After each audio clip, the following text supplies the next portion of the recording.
In '89, when I first opened, I closed 3 times till '92. But I had done other little businesses, but this one, because of the little failure, it called me back. I said, man, I want to keep doing this. I'm excited. Like, I got to give it another try. And that was because the failures were so small and so quick, and I learned from them.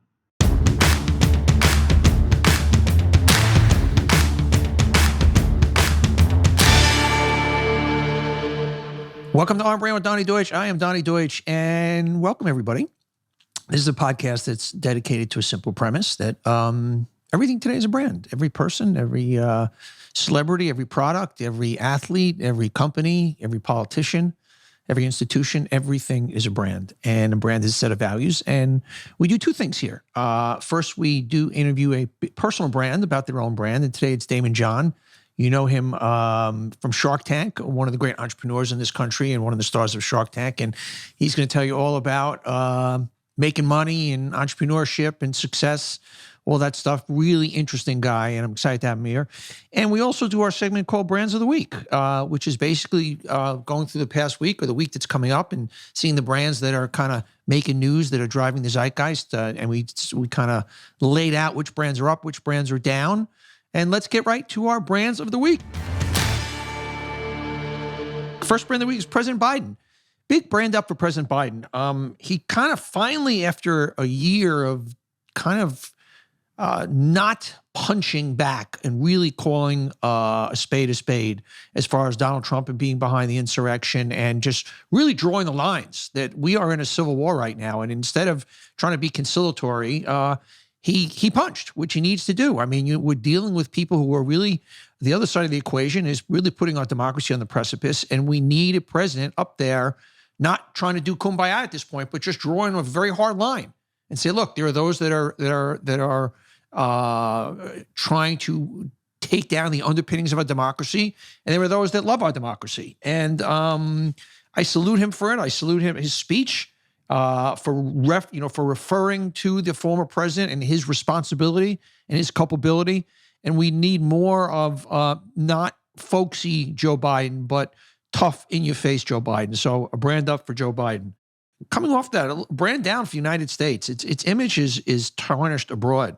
This is from The Hill, a Pew survey of international respondents from 16 democratic countries published in November found that 17% of democracy in the U.S. is a good example to follow. So only 17% say the democracy in the U.S. is a good democracy to follow. 57% think it used to be a good example, but has not been in recent years, and that's kind of scary. And look, for adversaries like China and Russia, this is exactly what they want. They want, we lose our leadership stance in the world if not kind of that country on a shining hill that kind of paves the way for what a great democracy should look like and feel like. We lose a lot of international stature, and our geopolitical adversaries such as Russia and China gain. So that's very, very unfortunate. Brand down for Ted Cruz. This guy, every time you think he can't get lower. And what's great is there's an article in Mediaite. It says a divided nation unites to mock Ted Cruz groveling to Tucker Carlson. Ted Cruz, the night before he went on Tucker Carlson, a couple of days before, intelligently called those who attacked the Capitol on January 6th terrorists. And then when he went on Tucker Carlson took aim at that, of course, as Tucker Carlson would. And basically, he just backpedaled, Ted Cruz did, and he said, I was sloppy. He used the word sloppy 17 times and just groveled in front of Tucker Carlson. Politicians understand how important Tucker Carlson is, especially if he's playing to the hard right on Fox. But this is the same guy, Ted Cruz, that after Donald Trump went after his father and said that his father somehow was responsible or had some culpability in the JFK assassination and made fun of his wife, he still groveled. So this is a man with no spine. He said, I used a dumb choice of words, and unfortunately, a lot of people are misunderstanding what I meant. No, what you meant was that those were terrorists, and you should stand by it and not let a punk like Tucker Carlson bring you to your knees. So he's kind of pathetic in himself. Brand up. This is what's amazing in this world. Karl Rove. Now, Karl Rove was like the most sinister voice of the Republican Party years ago. He was kind of behind a lot of Republican dirty. He was George W. Bush's communications guy and very kind of, had this dark cloud around him. And he slammed GOP apologists in an op-ed and basically said that I'm addressing squarely those Republicans who for a year have excused the actions of the rioters who stormed the Capitol, disrupted Congress as it received electoral college results, and violently attempted to overturn the election. He wrote at one, what if the other side had done it? This is Karl Rove, who's, calling these guys out. And also Dick Cheney, brand up also, showed up with his daughter to pay tribute to the fallen officers in the Capitol, to the entire left side of the rotunda. No Republican was there except Liz Cheney and her dad. And 10 years ago, 20 years ago, whatever, Dick Cheney was the most villainous Republican you could find. And now we long for the days of Dick Cheney and Karl Rove. Just amazing. Look, those guys disagree with everything, a lot of things. And Dick Cheney, has responsibility for the Iraqi war, obviously, but they still believe in our democracy, and you'd be amazed. Who would have thought Dick Cheney and Karl Rove would get brand ups on this show? Brand down for Governor DeSantis in Florida. He's got many brand downs here. They let 1 million COVID-19 tests expire in a Florida warehouse. 1 million tests went by the wayside. What else do I need to say? Brand down for Governor Ron DeSantis, another genius. Brand down for mental health in America. A huge majority say U.S. faces a mental health crisis. Nearly 2 years into the COVID pandemic, which brought a rise in depression, anxiety, stress, addiction, other challenges, 80% of Republicans, 91% of Democrats, and 93% of independents say that there is a mental health crisis in the United States. And look, this is no joke. Mental illness is a major problem in this country at any point. And our last year and a half, our last 2 years, I think has really hit the nerve in any therapist that I talk to. I'm not saying this is my own therapist, but any professional. There's not enough therapists in the world to help me. So I have a gaggle of 6, but it still doesn't work. That you talk to any healthcare professional, any mental health professional, and they will tell you that mental health issues are at a crescendo of problems, really because of what's going on with COVID. And it's really separated a lot of us, and it's just put so much stress on the system. And all I can say is I hope everybody's getting help that needs it. Brand up for Citigroup. Citigroup's going to fire unvaccinated staff this month. There you go. I've said this all along. The private enterprise has got to take this into their own hands. The bank becomes the first major Wall Street institution to follow through with a strict vaccine mandate. Other Wall Street banks, including Goldman Sachs, Morgan Stanley, J.P. Morgan Chase, have told some unvaccinated employees to work from home, but none as yet has gone as far as sacking staff. And I believe these are companies. They're public companies, but they're not owned by the government. They're part of a private enterprise, if you will. And I believe that this is what's got to happen in this country. When you have the DeSantises of the world and whatnot and other politicians not standing up and doing what they need to do to get people vaccinated, let the companies do it. So big brand up for Citigroup.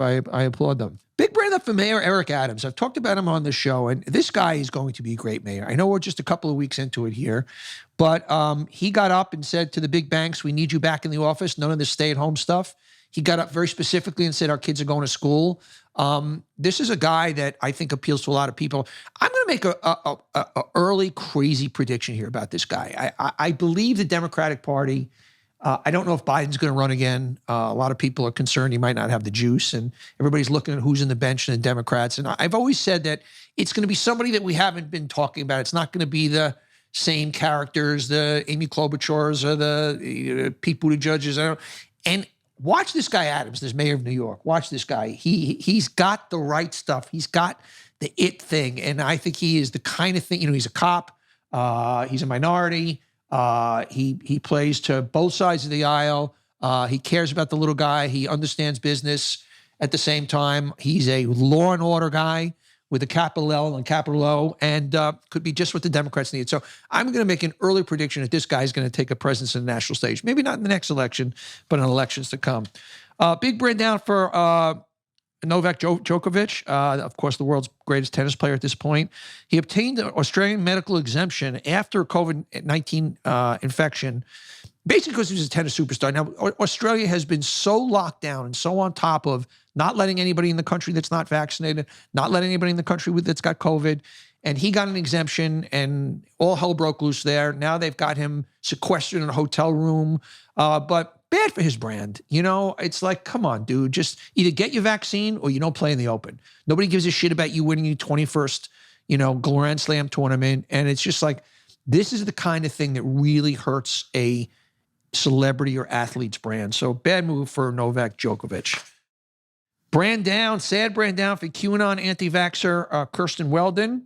She's a star who said only idiots get vaxxed, and she died of COVID. Once again, she's had thousands of followers and was very much an anti-vaxxer, and she died of COVID. And another sad brand down for anti-vax podcaster Doug Kuzma. He just dead at 61 after catching COVID. So two anti-vaxxer podcasts, social media, prominent people, big into anti-vaccinations, both sadly died. I don't know what else to say about that. Brand up for Mike Pompeo. I'm giving brand up for people. I would never give brand ups on the show. He lost 90 pounds in 6 months. He got on the scale one day, so it was 300 pounds. He said, I got to lose weight, got into exercise. This is a guy that has big national ambitions. I wouldn't be surprised if you didn't see him as a presidential candidate someday, and I guess he felt he needed to be in better shape to do that. I'm not saying the two have a direct line to each other, but brand up for anybody who loses 90 pounds. Brand up for Martha Stewart. Hitting the Vegas Strip, baby. Martha Stewart is officially heading to Vegas. She will be opening a new restaurant at the Paris Las Vegas Hotel. Caesars Entertainment announced in a recent press release the 80-year-old cookbook author and all-around homemaking queen will be opening the Bedford by Martha Stewart, a fully immersive restaurant concept inspired by Martha Stewart's New York farmhouse restaurant. Good idea. I love Martha Stewart. If you haven't met Martha Stewart, and I've met, known her over the years in New York, she's got a twinkle in her eye. She's not this stuffy person you would think. She's in on the joke. Not that she's a joke, but I mean, she's a lot of fun. She is, so good for her. Brand up for Wall Street, making money in music. John Legend just sold his music catalog to KKR and BMG. He followed Bob Dylan, who did that, Bruce Springsteen, are doing that. And all of a sudden, these guys selling their entire libraries to banks and to public, it is a way for them to make a big coin. So brand up for these guys kind of doing their thing there. Brand up for Marvel superheroes. Disney kicked ass at the box office. There was $4.5 billion in ticket sales in the United States and Canada last year, and a quarter of that was Disney. And it basically, a huge chunk of that was from all of their kind of Marvel superheroes, the Black Widow and so many of the different ones. That's where the money is. That's where the money is in them superheroes. Spidey Marvel? Yeah, Spidey's Marvel. So you got to give it to the Marvel guys. They are driving the box office. Brand up for Apple. First $3 trillion company. That's right. Apple, $3 trillion company. Its sales hit a whopping $365 billion, which means its market cap is 8 times sales. Wow. It's a lot. Its sales have increased by more than $132 billion in the last 6 years. Apple keeps going. And Apple's Tim Cook made $100 million last year, which I guess he deserves it. The company's worth $3 trillion. Warren Buffett brand up made $120 billion as Apple rose to $3 trillion. In 2016, he bought a 5% ownership in Apple at a stake that cost him $36 billion. And now that stake is worth $160 billion. This guy Buffett seems to know what he's doing, Brand up for former Alphabet CEO Eric Schmidt. Eric Schmidt, of course, Alphabet, which owns Google, which does own YouTube. And in a rare condemnation of the industry for a man who was the head honcho of YouTube's parent company, he said, corporations, at least in social media land, are maximizing revenue. You maximize revenue, you maximize engagement. To maximize engagement, you maximize outrage, Schmidt said. Here's what he said that's interesting. The same is true on television news networks, by the way. He's got a point there. Social media comes a lot under fire, as well it should, for its algorithms that enhance engagement, that look for outrage because that enhances engagement, that enhances views. Well, kind of what's Fox News doing? Same kind of thing. And not just Fox News. What is a lot of the news networks, they're looking for the outrage, and that's what gets clicks and that's what gets viewers. Brand up to Walmart. Would you give Walmart the keys to your home? Walmart workers will put groceries in your home. Listen to this one. Walmart workers wearing cameras for your security will drop your groceries in your home, whether you're home or not. It's a massive expansion of the retailer's in-home service. Company aims of home delivery to 30 million U.S. households by year end, up from 6 million. They use a smart lock at the front door from Walmart to enter the home. And now you get Walmart just bringing them in. They'll put them away for you. They'll bring them into your home. I love it. Brand up for Toyota. Dethrones GM to become America's top-selling automaker in 2021. It's the first time America has had a top-selling automaker that is not an American, a domestic company. They passed GM, and they got a better product, and well, it should. That's called free enterprise. Speaking of cars, BMW unveils, brand up for BMW, a color-changing car. The concept car called the BMW iX Flow uses electronic ink technology, normally found in e-readers, to transform the car's exterior to a variety of patterns of gray and white and sometimes racing colors. That's pretty cool. Kind of love that. It's a lot of good things happening in the car business. Brand up to Umbrella Rentals, an umbrella sharing service in New York. This is interesting. A startup called Rentbrella is setting up umbrella sharing kiosks around New York City and says it will do for umbrellas what City Bike did for bicycles. Rentbrella is setting up automat-like kiosks stocked with 100 umbrellas each across the Big Apple, and rentals are free for the first 24 hours. Wow. People use a phone app to scan a code that lets them take out an umbrella at one kiosk and return in a different one. And if it's free for the first 24 hours, I'm not quite sure how they're making money, but okay. Fresca. Now, if you remember, Fresca was a great old product from the 70s from Coca-Cola. Now Coke and Constellation Brands are teaming up to create alcoholic Fresca cocktails. I love that. I'm going to get me a Fresca martini when it comes out. And finally, brand up for the Girl Scouts. Girl Scouts are creating a Betty White badge in tribute. Basically, the latest heartfelt homage to Betty White comes from Girl Scouts in the Jersey Shore, who are offering a nationwide program allowing for Girl Scouts to earn a commemorative patch in honor of Betty White. The self-guided program teaches Girl Scouts about various aspects of White's career, with activities that include building a pretend TV, creating a game show, advocating for animals, and learning how to get along with others. And those are our brands of the week. All right, you're going to really enjoy my interview coming up with Daymond John. Daymond John, one of the great entrepreneurs in the country today, one of the stars of Shark Tank. If you have any interest in making money and entrepreneurship and ideas, this is an interview you want to hear. We're going to talk to him about what brands he thinks are making it shake today. So here's my interview with Daymond John. I want to talk to you about Mint Mobile. If saving more and spending less is one of your top goals for 2022, why are you still paying insane amounts of money every month for wireless? Switching to Mint Mobile is the easiest way to save this year. As the first company to sell premium wireless service online only, Mint Mobile lets you maximize your savings with plans starting at, get this, just $15 a month. That's crazy how much you could be saving, just starting at $15 a month. Look, this is great for people looking for extra savings this year. It offers premium wireless. By going online only and eliminating traditional costs of retail, Mint Mobile passes significant savings on to you. All plans come with unlimited talk and text plus high-speed data delivered on the nation's largest 5G network. Use your own phone with any Mint Mobile plan and keep your same phone number along with your existing contacts. This makes sense, guys. You want to save money, Mint Mobile. With Mint Mobile, choose the amount of monthly data that's right for you and stop paying for data you never use. Switch to Mint Mobile and get premium wireless service starting at just $15 a month. To get your new wireless plan for just $15 a month and get the plan shipped to your door for free, go to mintmobile.com/Donny. That's mintmobile.com/Donny. Cut your wireless bill to $15 a month at mintmobile.com/Donny. Mint Mobile, guys, this is really, really a good one. I'm thrilled to introduce today's guest, Daymond John. Daymond is a man of many hats. He's actually wearing a Yankee hat today. He is, of course, one of the sharks on Shark Tank. He founded FUBU, the multi-billion-dollar streetwear company. He's a New York Times bestselling author of 5 books. He is a motivational speaker. He's an entrepreneur, and he's a guy I've known for a long time, a lot of respect for. Welcome to the show, man. Oh, man, thank you for having me. What a great intro, man. I appreciate that. It's always great to see you. I feel like we don't see each other enough. No.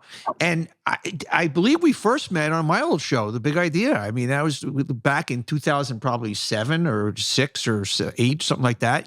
I believe we met on that show, and I believe that the reason why they picked me for Shark Tank is they saw me on that show, and they said, man, this guy knows how to break down a pitch, but if I wasn't highlighted there, that's funny. I'm not sure if I'd be on Shark Tank, so I got to give thanks to you. You know, I was almost a fellow shark. Burnett called me and pitched me the show.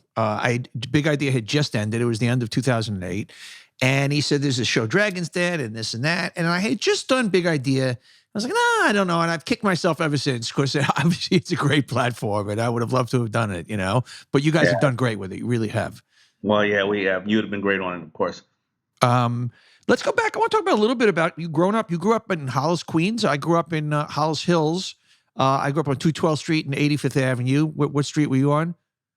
I was on 103rd and Farmers, right on Farmers Boulevard, Yeah, so we right were past the train tracks. we were about 2 or 3 miles apart.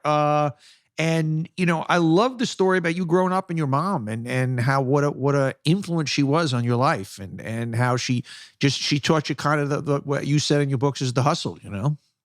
Yeah, no, all day.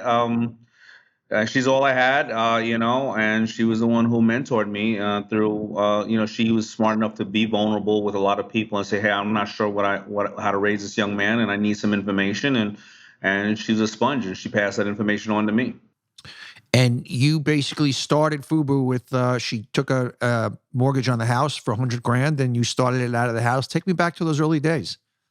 Yeah, well, I had actually started in 1989 with $40, and by the time I got to the point where I was asking mom, because she mortgaged the house, it was I went out and I secured about $300,000 in orders and purchase orders from when I went to a trade show in Las Vegas, and that was right around '96.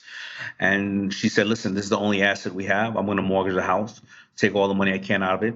She goes out and gets a $100,000 loan on my house. I have no idea how, because the house was worth 75. Till today, I haven't asked her what she did for the damn rest of the money. Shout out to moms. But you know, the real story is that I didn't have financial intelligence, and I'd run through that $100,000 in 6 months, and then almost lose the house because I was paying for raw goods 90 days ahead of time, paying for staff, salaries, shipping, utilities, and my accounts receivables were 30, 60, 90 days. Yeah. So good old mom again says, I got one last idea. I said, what's the idea? She said, I'm going to take an ad in the newspaper. Takes out an ad, says $1 million in orders need financing. 33 people call that ad. Now, 30 of them were Pookie, Laquita, Sal the Salted, nasty people like Kevin O'Leary. Really, I'm talking nasty people. But 3 of them were real. One was Samsung's textile division, and we did a deal to manufacture and distribute my clothes. It's amazing. And what do you, if you're going to look back now, we're going to talk a lot about your, you know, philosophies of success and things like that. What do you think if I said to you the 3 things that made it go, that really in hindsight, if you're going to say to somebody, okay, starting a business, here are the 3 things that if I look back that I did right and that kind of taught me? I took affordable steps. I was able to recover from every time I would open and close the business or run out of a little bit of capital. I found a massive amount of mentors that can show me what I was doing wrong and tell me where to go and find further information. So the next part is, I think, like in all businesses, I was absolutely, and I still am today, just obsessed with my customer. Yeah. I was solving a problem or I was bringing them joy either way, but I was, at the end of the day, I was, and I still am always excited about the end user, the customer who appreciated what I was trying to do. Yeah, it's the customer stupid. And one thing you've talked a lot about that I've always preached also is failure. That failure is a key ingredient to success. And give me your philosophy on that, because that's when I give my kind of top 10 keys to success, that's like number 3 in there. Yeah, and so that's the same. We're talking about affordable steps, right? I was able to act, learn, and then repeat. I was able to survive. That's why it's very important for when people say I got $100,000 loan on my house. I do not want them to think to go out and get $100,000 loan on my house, on their house, because I was failing. But I was failing with $50, $100, $1,000. Failing with 1 store, 3 stores, not trying to be international at first and be in Walmart at first, right? And I was failing with these things, and I was learning more. What did I need to do? And then I was also taking things to the table. Well, this doesn't work. This doesn't work. That person doesn't work. This direction doesn't work. And I just think failure is such a bad word. Failure should be called process.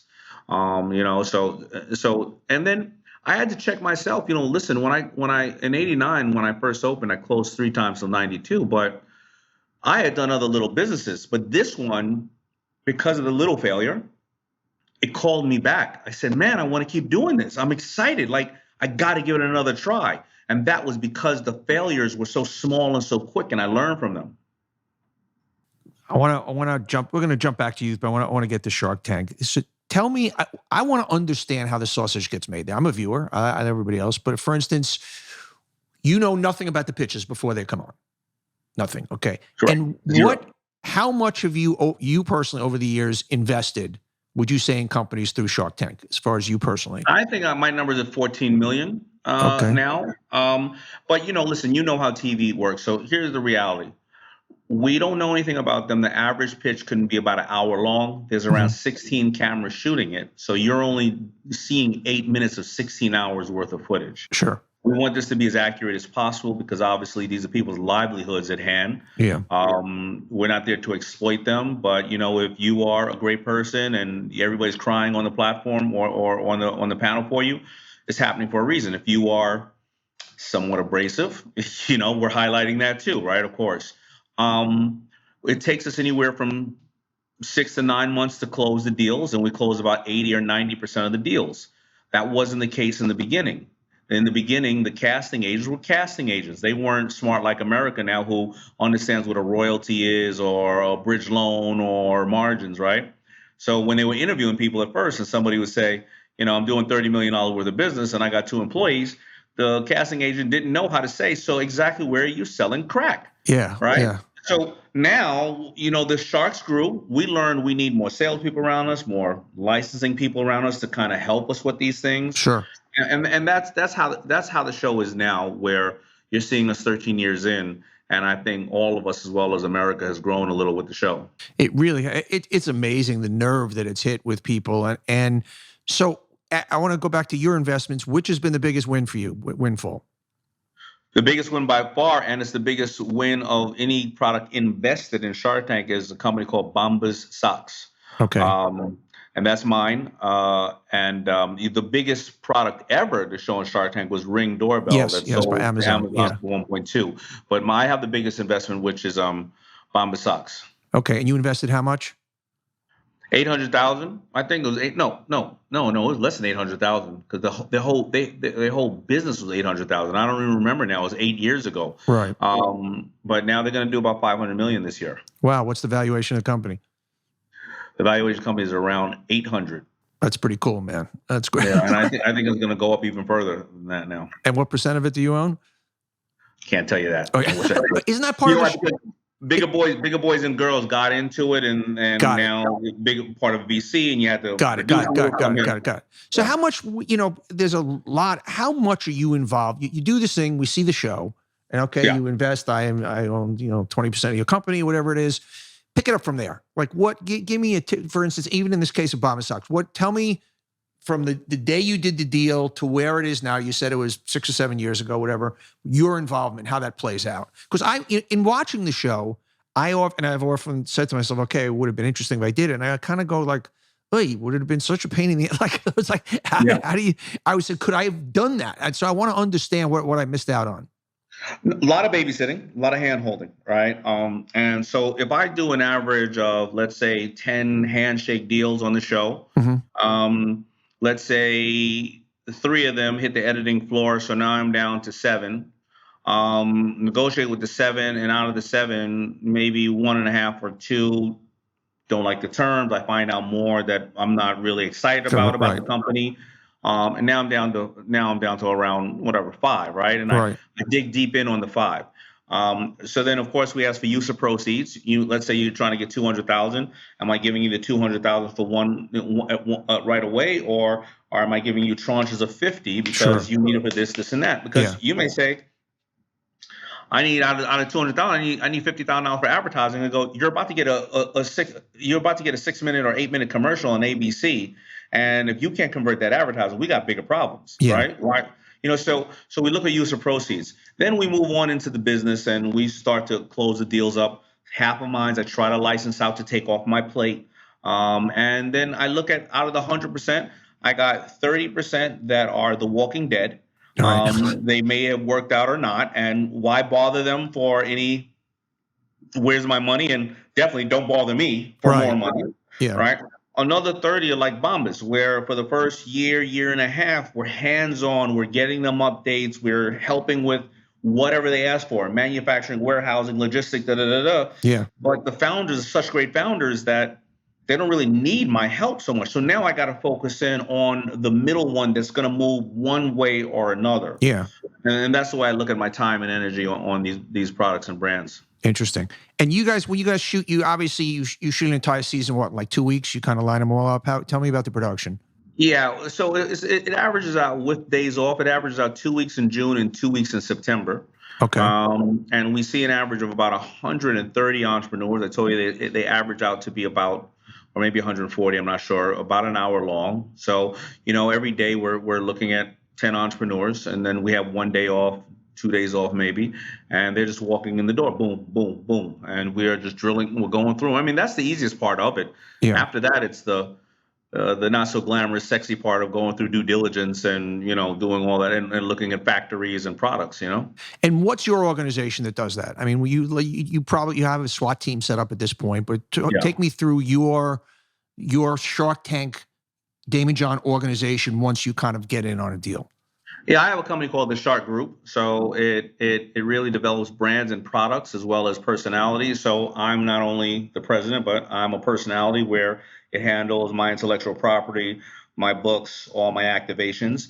The same with the group with the entrepreneurs, depending on what they need. Now, of course, we have legal in there. We have a brand manager who's looking over these things, right? But then, do they need part of my design, part of my company? Do they need part of public relations? Do they need product design, sales, or licensing? And we look accordingly to how we can help.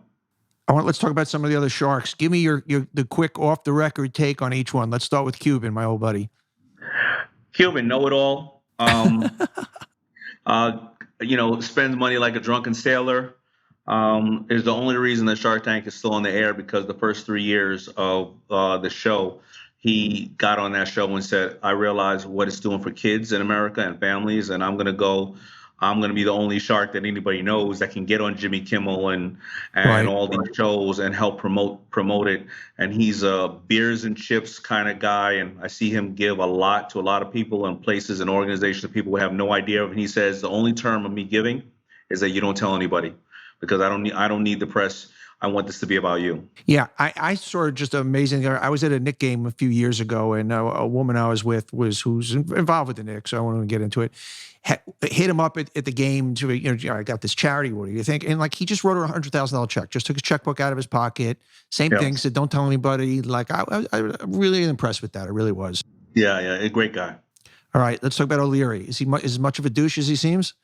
O'Leary is actually one of my closest friends. He just really, really cares about money. Right. It's his children. However, O'Leary says a lot of the stuff that we're all thinking, and I don't have to say it because I know he's gonna say it. Yeah. And he says it in a very harsh way, but he also will be self-deprecating and say the truth about harsh ways about himself. He just believes that. Why start off with any kind of sugarcoating or lying? Because now I got to cover this crap up more and more and more and more. And he's just a really special guy. He's the only guy on TV that can curse you out with a twinkle in his eye. Yeah, yeah. Okay, my old friend Barbara Corcoran. You all know, Barbara. She has no filter. She's just that amazing person who, from a marketing standpoint, listen, I'm a one-trick pony. I know, I have a massive amount of respect for all the things you've done, so calculated. She just comes out of the sky with crazy ideas out of nothing. And at her age, she should be able to have no filter. And she's enjoying life, So brilliant woman. And Robert? Robert is the guy who lights up the room when he walks in the room, but to be as successful as he is, he can't be that goddamn happy all the time. Right. Period. That's it. But he really is everything's amazing. But few people know Robert is one of the top 10 cybercrime experts in the world. He is he's a wonderful father and just a great guy. But whenever he says to me, amazing, half the time I think he's going to flake on whatever we're doing. So I call him the croissant of Shark Tank, because he's kind of flaky with showing up on time. I mean, of course, money and business, he's on. But right. Amazing. I'll be there tomorrow. That's it. Don't be at the golf course waiting for him tomorrow at 9 o'clock. You know what I mean? And is it Lisa? Lori. Lori. You know, Lori, out of the top 20 products sold in Shark Tank history, she has 11 of them. Wow, good eye. She knows her production, but here's the thing. She knows her customer. Like we were saying, she's excited about her customer. If it's $50 and under and made of plastic, Lori's going to sell it. She is the flea market of Shark Tank. Right, and, that's interesting. She knows her space, and that's what she is. And she was doing Shark Tank way before this because she was looking at companies to put on QVC within her, her customer base. So amazing woman as well. I got a massive amount. Listen, Donnie, at the end of the day, I'm looking at this thing and I'm going, 13 years is half of my adult life that I've been on Shark Tank. It's pretty crazy. Yeah, it's interesting. I never complained about this, but the last year of my show, we did this thing we called elevator pitch, where basically we had 3 people on. Did you do one of those? You just came on and interviewed. I did. You did do one of those, right? That was what I did. And I should somehow be pissed off because we were there. I mean, it was a small show. It wasn't a big national show, but the idea was obviously a good one. You've talked a lot about you also like some of the guest hosts, like you've had A-Rod on. What did you think of A-Rod? Well, he wasn't on with me. I just watched him from okay. As a fan, but I got to tell you, the reason why I like the guest host is because it brings new blood or new thought processes into the tank. If I sit next to Kevin for 13 years and every time he says you're dead to me, I'm not going to get a reaction no more. I'm not going to give him a reaction because I've heard it 1,000 times. Yeah. Like listen to your old Uncle Fred, right? Sure. But A-Rod and I can lock horns or agree on a different way of doing business, or Bethany or even Kevin Hart was on this year. All of them. What happens when they go through the process with the actual producers is they have to have real conversations. They have to have real businesses they're running. They have to know what we know about operations and various other things, because the minute the person on the other side of the screen goes, this person's just trying to tap dance and they have no idea what's going on. Yeah, that's when the integrity of the show is gone. Worst pitch you ever saw?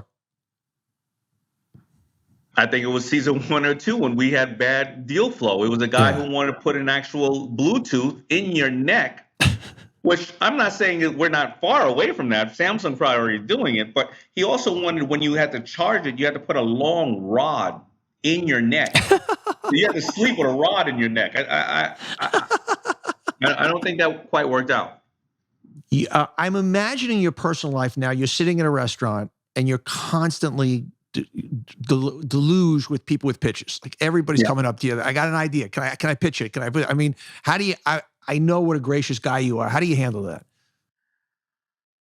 Well, when I'm with my family, when I'm with my little girl, people generally don't bother me. Yeah. Which is great. But you and I know what we signed up for. The day that I want to stop being like that, then I should walk off the camera. Yeah, I hate when fucking celebrities complain about, dude, you're in a business where you make your money off being famous. I mean, it comes with the territory. I mean, it's just like, it so bothers me when I hear that from celebrities, Yeah, so one of my team members is there for people who want that email to find out, and I'll answer them. I say, listen, if we have any interest, we'll answer you back. We may not, or we may answer you back and say of no interest.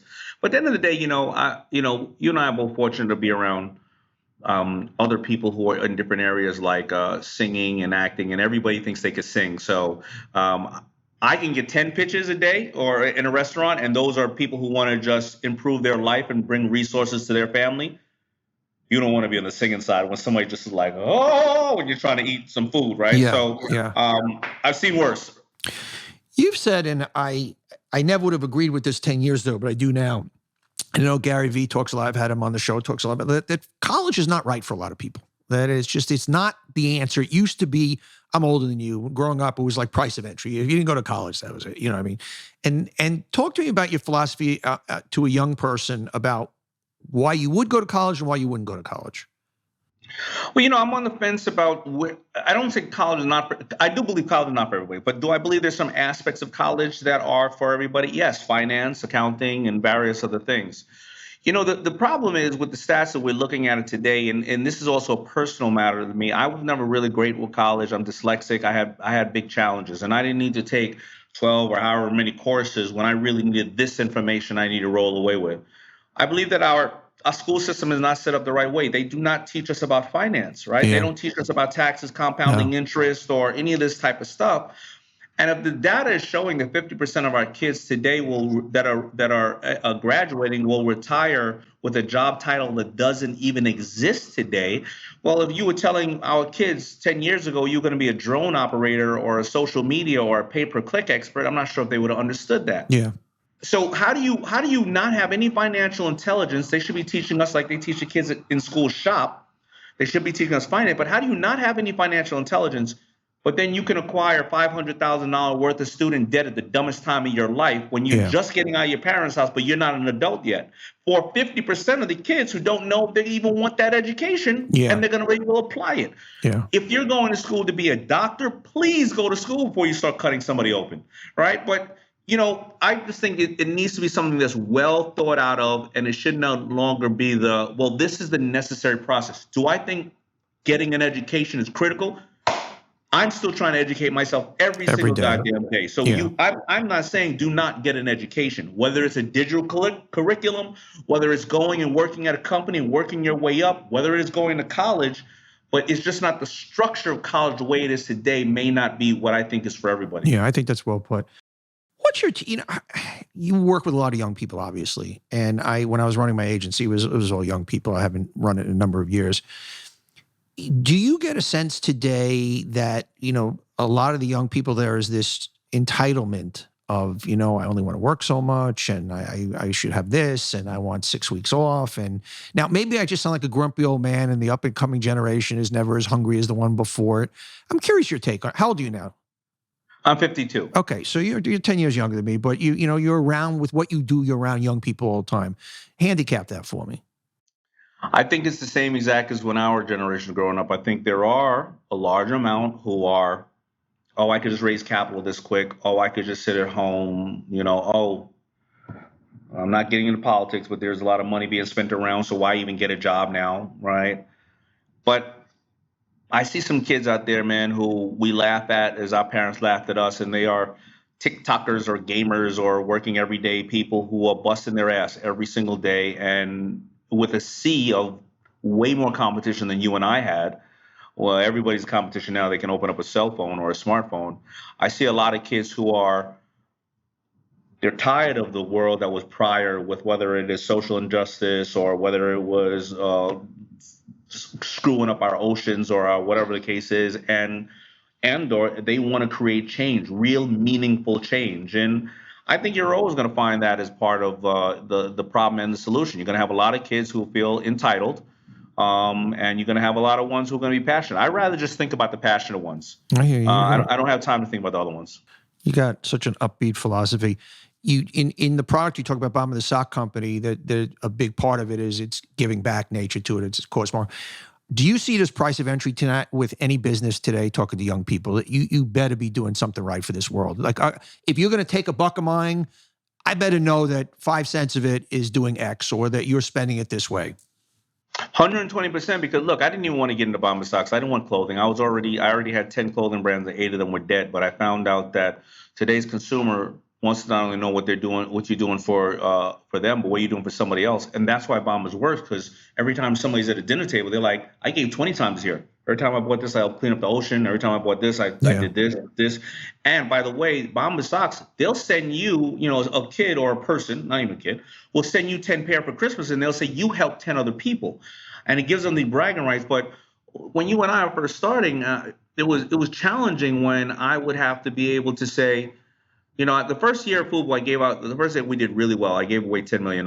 And I did not want to, come to a Donny Deutsch and say, hey, help me advertise this or market this. Because at that time, we only could go out through publications or news releases. And even a publication, it would take me 3 months to get it out. Maybe I'd get a story written. Sure. And I didn't want to make money off the hardship of others. But today, with all these layers of social media and all of that stuff, they're going to dig through sooner or later and say, what are you doing? Why are we having this transaction right now? Because I can get this product from anywhere. Yeah. And it's important now, because it's more like if you didn't do it now, you maybe have a couple of problems. Yeah. Yeah. You just mentioned the smartphone. You got little kids. How I see this thing as in many ways the devil. You know what I mean? Is that it's obviously it's empowering. We all know the benefits of it. But I see I have teenage girls. I see them on it 24/7. I see them looking at everybody else's idealized world on Instagram and TikTok. And where I see as an adult, I'll be watching other people and going, Jesus, my life isn't that fucking good. You know, it's like, because obviously everybody shows their idealized and fictionalized selves in certain ways. So what's your take on, as a dad, the phone and kids? Very hard, because my oldest girls are 27, and actually my oldest girl, 27, does a lot of that stuff for Gary Vee. Okay. And I have a 23-year-old who's not on the phone at all, damn near, and I don't know why, because I look at her like an alien. Right. And then the other one is a 5-year-old where she's on the phone, and unfortunately the phone is her babysitter once in a while. Along we can watch over what's there. But this is the way the kids are communicating. But you're right. I mean, the ethics and morals have to start at the house, and they have to see what we're doing as parents collectively. If they're going to go off and chase dreams of other people because everybody's showing that this sizzle reel, then yeah, it is problematic. But I haven't figured that thing out. I mean, that is way above my pay grade to understand how this thing is going to morph into what it is. But it's a critical tool that we're not going to be no further than 3 feet away from it for the next 97% of our lives. I just got to figure out how to govern some of the things, as well as show her where to move on some things in there that are empowering. But I don't know if I can figure it out just yet. I like what you said, that it starts at home. When I was an ad guy, I always hated when people would blame advertising or blame the media for this. I'm like, no. Yes, yeah. It's a noise. If it's right at home, it's right. If it's wrong at home, it's wrong, period. And I've learned that. And every time I've been a fucked up kid, they usually have fucked up parents, and they're seeing the same media and that it's in the home. It all happens in the home. It all happens at home, and people don't. I mean, I don't know why people don't realize when they see your kid doing something and making funny jokes and saying something like, one time the teacher said at school, my wife said something like, "Oh yeah, if the kid comes home and tells us this stuff about you, we're gonna believe it." He says, "You should, because trust me, they tell us everything about you at home. You think we shouldn't believe it?" And what that is that if you're, just because you're not talking to your kids watch. Listen, imagine if your father was like Archie Bunker, watching the television show, and you're in the kitchen all the time, but your father's always yelling at the screen. You know what I mean? And we know we're going to the furthest, because obviously that's why that show was out to have this discussion. Sure. Your kid's going to reflect that, just not because you're talking to your kid. Your kid's overhearing all that stuff. Yeah. Your kid's seeing your poor habits or your great habits. And I don't know why people think that it's anybody else's job to raise their kids. It's not. Yeah. I asked this of everybody on the show. What's the Damon John brand? The Damon John brand today is it's empowering.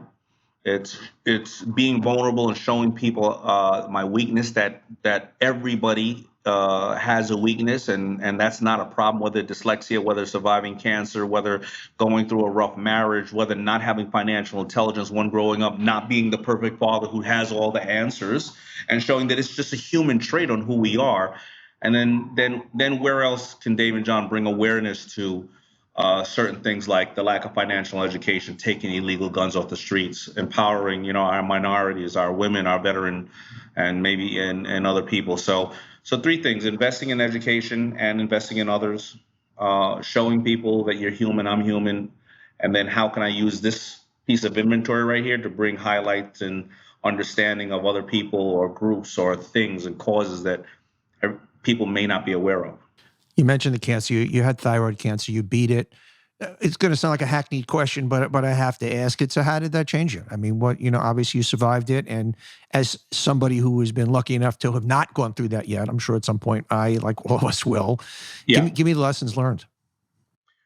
Lesson learned is double down on appreciating your inventory of what you have in life. I mean, when the doctors first told me that, in 2 weeks, they'll let me know if I have cancer or not, I knew that hard mass they took out of my body was cancerous. They knew it, but doctors can't tell you something without actually, studying it. And I was already being selfish. I was like, well, Let me start closing up these businesses and let me enjoy life the way I should. By the way, I got a hot ass wife. She's going to get married 6 months after I'm in the dirt because she's super hot. I don't want to bury my mother. And my girls are old enough, and my youngest, who's 3 years old at the time, she won't know who her father is. And I realized I'm so disgusting and so selfish because I do get to go home to a hot ass wife. I do got a little 3-year-old who's going to know how the world is. I'm going to walk her down the aisle. No mother should ever bury their son. No. And I need to get my ass back on the horse and stop being so not lazy, but so like, oh, I got it like this. And by the way, since I led a great life, let somebody else have one. And I got a job is to tell people about early detection, that everybody needs to go out and get that colonoscopy, endoscopy, pap smear, mammogram, because all the shit we talk about on Shark Tank doesn't matter if you don't have your health. Yeah. Damon John, you're a good man. I really appreciate your time today, buddy. Thank you as always, man. I hope we see each other more than we've been seeing lately. You got it. Stay well and all good things. Continued success, my friend. Thank you, brother. Peace. Thanks for listening to On Brand today with Donny Deutsch. Remember to rate, review, and subscribe anywhere you get podcasts, Apple, Spotify, anyplace else. Please rate, review, and subscribe. And you can catch our videos on YouTube, and please subscribe there also. Leave us your comments and subscribe there. We really, really appreciate it. And we'll see you next week on On Brand. Everybody, thanks for watching. If you like it, hit that subscribe button. And we love having you here watching On Brand. And just don't miss any future episodes. So don't forget to hit that subscribe button. We'll see you next time.